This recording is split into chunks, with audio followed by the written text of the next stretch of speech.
Welcome to today's English grammar lesson on the future continuous tense. This tense is used to talk about actions that will be happening at a specific time in the future. It helps us describe future activities that will be in progress rather than simply starting or finishing. The future continuous tense is very useful in everyday conversations because it allows us to discuss future plans, schedules, predictions, and ongoing activities in a natural way.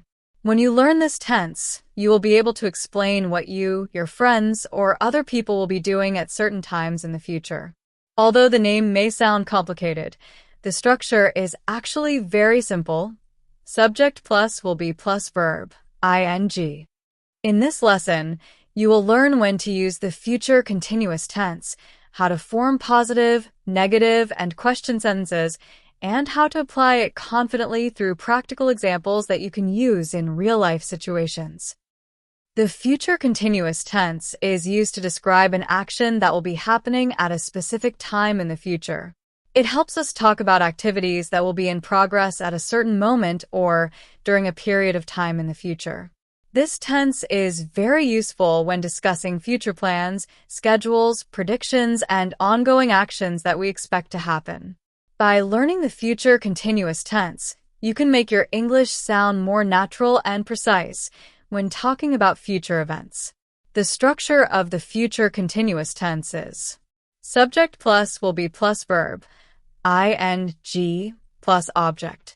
Examples: I will be studying English tomorrow evening. She will be working at 9 o'clock tomorrow morning. They will be traveling to Thailand next week. How to use the future continuous tense. 1. To describe an action that will be in progress at a specific time in the future. This is the most common use of the future continuous tense. It shows that an action will be happening at a particular future time. Examples: at 8 p.m. tonight, I will be doing my homework. This time tomorrow, she will be flying to Singapore. At noon next Monday, they will be attending a meeting. In these sentences, the action will already be in progress at the specified future time. 2. To talk about future plans or arrangements. We can use the future continuous to describe activities that are already planned or expected to happen.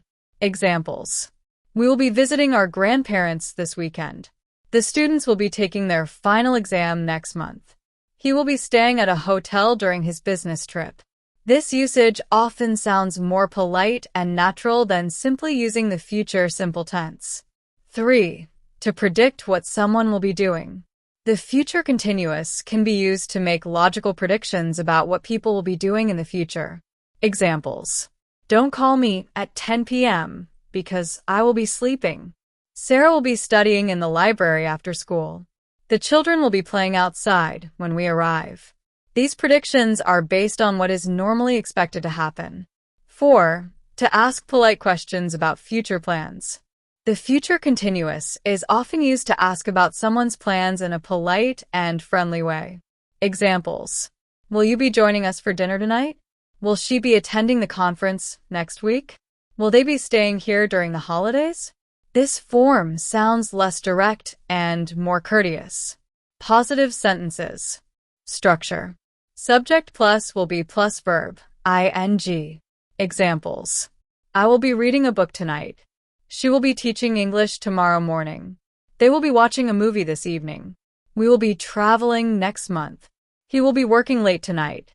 Negative sentences. Structure. Subject plus will not be or won't be plus verb, ing. Examples: I will not be attending the meeting tomorrow. She won't be working this weekend. They will not be staying at the hotel. We won't be playing football tomorrow. He will not be driving tonight. Question sentences. Structure. Will plus subject plus be plus verb, ing.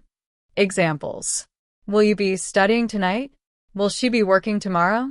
Will they be traveling next week? Will we be meeting the manager later?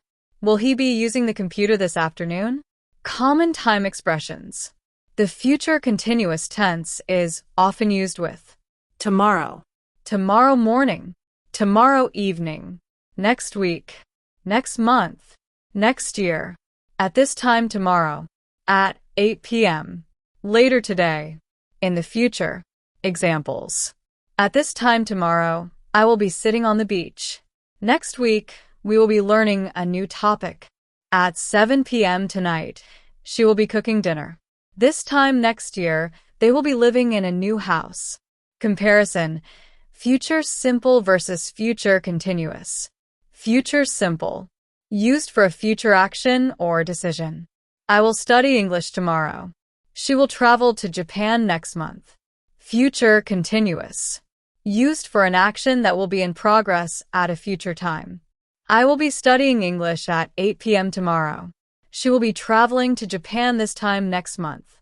The future simple focuses on the action itself, while the future continuous focuses on the action being in progress.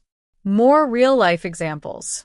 At midnight on New Year's Eve, people will be celebrating around the world. During the flight, the passengers will be watching movies and relaxing. When you arrive at the office, the staff will be preparing for the meeting. This time next week, I will be enjoying my vacation. By 10 o'clock tonight, my parents will be watching their favorite television show. Tips for learners. Always use will be before the main verb. The main verb must end in ing. Think about an action that will be happening at a specific future time. Use time expressions such as at this time tomorrow, next week, or at 8 p.m. to make your meaning clear. Practice by imagining what you, your family, or your friends will be doing tomorrow. Conclusion. The future continuous tense is used to describe actions that will be in progress at a specific time in the future. It is formed using subject plus will be plus verb, ing. This tense is useful for talking about future activities, plans, schedules, predictions, and polite questions about future arrangements. By understanding when and how to use the future continuous tense, you can communicate future events more clearly and naturally. Keep practicing by creating your own sentences about what you, your family, and your friends will be doing in the future. The more you practice, the more confident and fluent you will become in using English tenses correctly. Conclusion. The future perfect tense is used to describe actions that will be completed before a specific time or event in the future. It follows the simple structure subject plus will have plus past participle, verb 3. This tense is especially useful for talking about deadlines, achievements, goals, predictions, and completed future actions. When you use the future perfect tense, you are looking ahead and imagining something that will already be finished. With regular practice, you will become comfortable using this tense in both speaking and writing. Try creating your own examples about your future plans and goals, and soon the future perfect tense will become a natural part of your English communication skills. Congratulations on completing this lesson on the future perfect tense. You have learned that this tense is used to describe actions that will be completed before a specific time or event in the future. Remember the simple structure. Subject plus will have plus past participle, verb 3. Whenever you want to talk about something that will already be finished by a future deadline or before another future action, the future perfect tense is the correct choice. This tense is especially useful for discussing future goals, achievements, schedules, projects, and predictions. The more you practice using it, the easier it will become. Try creating your own sentences about things you hope to accomplish by next week, next month, or next year. Regular practice through speaking, writing, reading, and listening will help you use this tense naturally and confidently. Keep learning, stay motivated, and remember that every grammar lesson brings you closer to becoming a fluent and effective English speaker. Success comes one step at a time, and every sentence you practice is a step toward mastery.